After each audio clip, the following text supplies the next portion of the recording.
I'm so excited about this research because it has the potential to transform end-of-life care for millions of people and their family members with advanced cancer. So it's really exciting that we're going to bring together everybody across Canada in the research space, the clinicians who treat patients, students in training, all the people who are interested in psychedelics as a potential treatment for people with cancer. So first we're going to identify everyone working in this space. We're going to bring them all together. We're going to talk to everybody, including the patients, including the people who make the rules about access to these kind of therapeutics.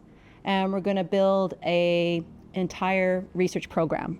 We're going to look at top priorities of the patients, of the researchers, of the clinicians, and come up with a whole model, a whole pathway for studying psychedelics for people with cancer. That'll culminate in a couple of clinical trials where we'll investigate in a very rigorous way the effects of psychedelics for helping people with advanced cancer cope with feelings of existential anxiety, fear of death and dying, loss of meaning and purpose in life, anxiety, depression. It has potential for helping manage a lot of these difficult symptoms. I think the Breakthrough Team grants are a wonderful opportunity because they're different than a lot of other grants where it's just one clinical trial and one study. Here it's an actual team, a network over 5 years where we have the resources to bring together everybody who has a stake in this space. So the patients, the healthcare providers, the researchers, the policymakers, we're really going to be able to make a profound change with this sort of team.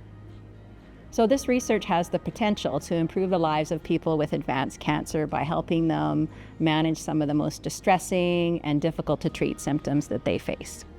The psychosocial symptoms of like fear of the unknown, feeling isolated and disconnected, loss of meaning and purpose, this existential anxiety. And as an aside, it's also really hard for the healthcare providers and the family members to watch people going through this suffering because there's not much they can do. So having something where, again, it's like one dose or 2 doses, and often it has a long-lasting effect that can be very profound. So basically, our brain has sort of patterns of communication within it. There's neural networks that talk to one another that support habitual patterns of, say, negative thinking or depression.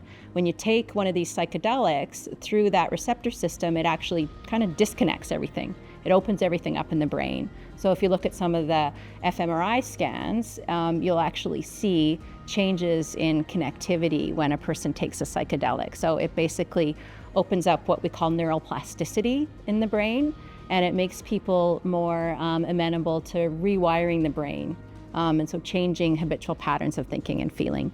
There's lots of barriers to accessing psychedelic-assisted therapy. So one is the regulatory environment. The only way a person could get access to it is by applying to what's called the Special Access Program through Health Canada. And it's a one-at-a-time application process, lots of paperwork, it takes some time. So it's quite difficult to get access to it. I want to thank everyone for helping to fund cancer breakthroughs. Your generosity is going to have a profound impact on the way that people experience cancer, especially at the end of their lives.